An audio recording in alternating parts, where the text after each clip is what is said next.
Selamat datang kembali lagi bersama saya, Niki Satmaka, di Okta Investama Berjangka Weekly Market Outlook untuk periode 13 hingga 17 Juni 2022. Market Outlook ini kami buat untuk membantu para traders mempersiapkan minggu trading Anda, karena persiapan merupakan salah satu kunci kesuksesan dalam trading. Sebelum kita mulai weekly market outlook kita, saya akan memperlihatkan terlebih dahulu slide disclaimer, mohon dibaca untuk sejenak.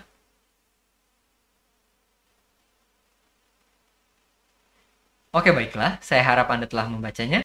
Mari kita mulai market outlook kita dengan membahas recap apa yang telah terjadi di minggu kemarin di periode 6 hingga 10 Juni 2022. Pertama-tama dari Australia, RBA mengumumkan telah meningkatkan suku bunga sebesar 50 basis poin menjadi 0,85%. Lalu Kanada juga melaporkan balance of trade, neraca perdagangannya surplusnya mengecil menjadi 1,5 miliar Canadian dollar. Di sisi lain, Amerika, neraca perdagangannya meningkat, di mana defisitnya berkurang dari yang tadinya 107,7 miliar yang ada di bulan Maret menjadi 87,1 miliar di bulan April. Jadi defisitnya berkurang, artinya neraca perdagangannya ini meningkat menuju ke arah surplus, tapi masih defisit tentunya. Lalu dari Uni Eropa, ECB tidak meningkatkan suku bunga di minggu kemarin, namun mengumumkan bahwa mereka berencana melakukannya pada bulan Juli. Nah, sebenarnya ini juga merupakan sebuah dilema karena di tengah tingginya inflasi dan peningkatan suku bunga ini, Uni Eropa mengalami adanya risiko fragmentasi karena mata uang euro itu digunakan oleh banyak negara, kurang lebih 20 negara di negara Uni Eropa, dan keadaan ekonomi dan kebijakan fiskalnya juga berbeda-beda, sedangkan mereka menggunakan mata uang yang sama. Oleh karena itu, nantinya akan berpotensi terjadinya spread yang membesar di Euro USD karena perbedaan tingkat ekonomi dari negara-negara tersebut. Inilah yang sedang dipertimbangkan juga oleh ECB. Dan ini adalah risiko yang harus dihadapi. Oke, lalu berikutnya dari emas. Minggu kemarin emas mengalami minggu yang pelan dan bergerak pada range kecil kurang lebih sebesar 20-30 poin. Sedangkan di Euro USD tidak dapat melanjutkan momentum penguatannya dan mulai bergerak turun. Sama halnya dengan Nasdaq yang juga mulai membentuk pola dead cat bounce, di mana penguatannya kemarin di 2 minggu yang lalu mulai terhenti dan akhirnya mulai bergerak reverse menjadi turun.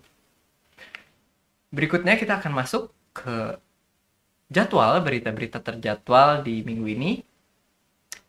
Pertama di hari Senin, tanggal 13 Juni 2022, di siang hari, untuk pasar Inggris akan ada laporan GDP bulan month on month, di mana sebelumnya adalah dari minus 0,1% diprediksi menjadi 0,2% ekspansi.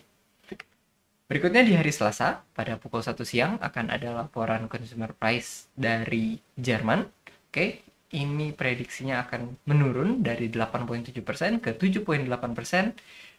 Dan di waktu yang sama akan ada claimant count change dari Inggris, prediksinya dari minus 56.000 turun meningkat ya ke minus 29.000, angkanya turun. Dan juga unemployment rate stabil di 3,7%, lalu akan ada economic sentiment juga dari Jerman pada pukul 4 sore, di mana sebelumnya di minus 34,3, prediksi akan meningkat ke minus 31,8. Oke. Dan di pukul 7.30 malam, dari pasar Amerika akan ada laporan PPI, ini adalah inflasi, perkirakan akan meningkat dari 0,5% ke 0,7%. Dapat kita lihat inflasinya masih meningkat ya, dan inilah yang para bank sentral khawatirkan, makanya mereka sedang meningkatkan suku bunga. Lalu dari hari Rabu akan ada laporan consumer confidence, prediksinya dari minus 5,6% ke 0,5% untuk pasar Australia. Dan di malam harinya dari pasar Amerika akan ada laporan retail sales bulanan yang diprediksi akan sedikit menurun dari 0,9% ke 0,3%. Lalu di hari Kamis, tanggal 16 Juni, pukul 1 subuh, 1 pagi ya, sebenarnya ini adalah sesi hari Rabu pasar Amerika, namun di Indonesia sudah hari Kamis. Ini akan ada pengumuman suku bunga dari Federal Reserve, di mana prediksinya mereka akan meningkatkan suku bunganya sebesar 50 basis points. Jadi menyusul Kanada dan Australia yang sudah meningkatkan. Lalu akan juga ada economic projections dan conference pers dari member Fed. Lalu kita bisa lihat di pagi harinya pukul 6.50 dari Jepang akan ada neraca perdagangan. Prediksinya dari yang tadinya defisit 800 miliar yen akan sedikit meningkat ke arah surplus menjadi defisit minus 750 yen. Lalu di pukul 8.30 akan ada RBA Bulletin dan juga tingkat pengangguran dari Australia, di mana prediksinya tingkat pengangguran akan meningkat dari 3,9% ke 4%. Lalu di sore hari, pukul 6 sore, Bank of England akan mengumumkan pengumuman suku bunga yang diperkirakan meningkat dari 1% ke 1,25%, peningkatan 25 basis points. Jadi bisa kita lihat ya, para bank sentral dari minggu ke minggu, berbagai bank sentral mulai meningkatkan suku bunganya dan terus-menerus. Pada pukul 7.30 malam akan ada initial jobless claims, sebelumnya ada di angka 229. Dan akan juga ada housing starts dari sebelumnya 1,72 juta menjadi turun ke 1,69 juta. Dan di hari Jumat nanti akan ada dari pasar Jepang pukul 10 pagi pengumuman suku bunga juga dari Bank of Japan, tapi untuk saat ini Bank of Japan masih menjaga suku bunganya stabil di minus 0,1%. Lalu akan ada laporan consumer price juga, ini menunjukkan inflasi dari Eropa. Prediksinya akan sedikit menurun dari 81% ke 7,5%. Daripada malam harinya di hari Jumat, Quote Witching Friday, akan ada speech dari Fed Chairman Jeremy Powell. Yaitu merupakan berita-berita terjadwal kita di minggu ini. Dan ini adalah key technicals yang harus kita pantau. Di pasar emas, kita dapat lihat minggu kemarin cukup sepi, masih kisaran 18.50, namun dengan terbentuknya sedikit lower high dan juga ada indikasi membentuk lower low, ini tidak terlalu bagus untuk buyer ya, tapi kita masih harus observasi lagi karena sebenarnya ini masih dalam keadaan balance. Cuman lama-kelamaan makin timpang. Dan inilah sebenarnya yang harus indikasi-indikasi kecil ini yang harus harus kita perhatikan dan menjadi sebuah tools untuk pengambilan keputusan kita. Euro USD kehilangan momentumnya dan mulai bergerak turun. Jadi kita udah break low dari minggu sebelumnya 1,06, itu merupakan swing low penting. Dan kelihatannya Euro USD masih akan turun lagi dan masih mondar-mandir di kisaran, nanti kita akan lihat chartnya, ini adalah kisaran di monthly supportnya. Dan di Nasdaq 100 juga akan mengalami penurunan kembali.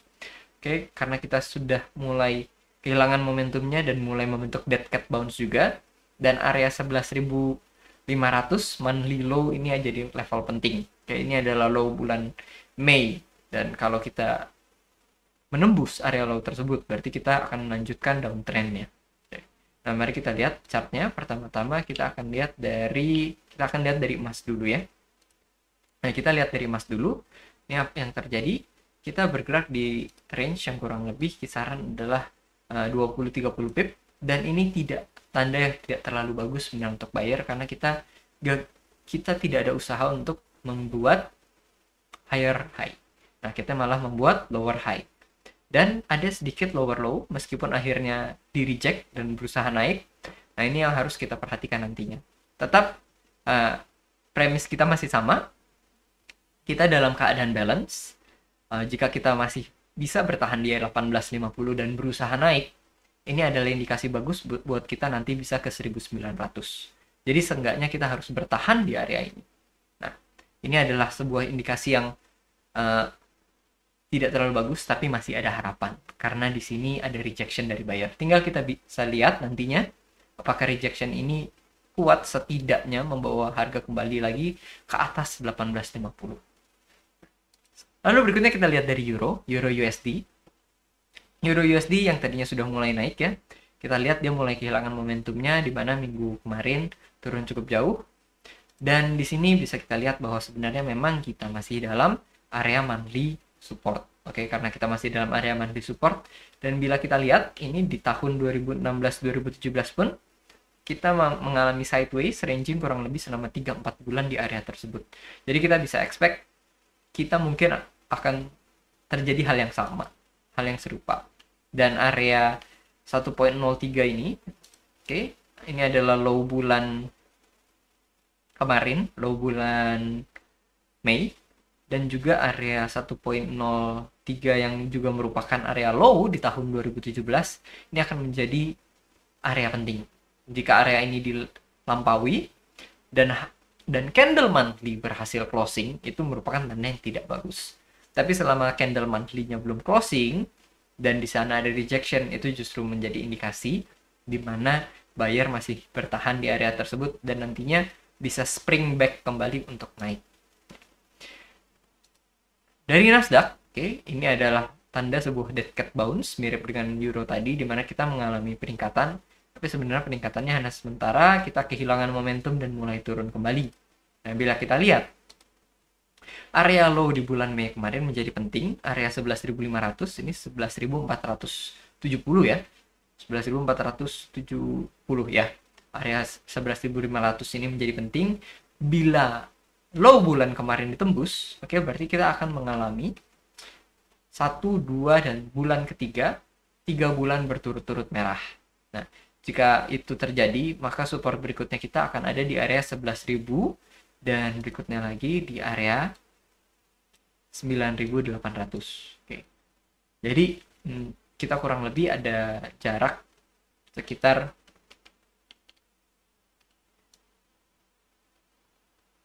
700 poin hingga ke support 11.000 tersebut. Jadi pantau resiko Anda, jangan over leverage, jangan terlalu agresif dulu untuk sekarang ini, terutama jika Anda memiliki posisi long. Tapi jika Anda posisi short, nah itu bisa menjadi area target Anda.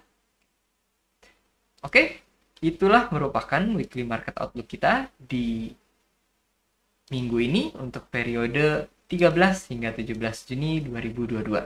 Tradinglah dengan disiplin, jaga risiko Anda, happy hunting traders.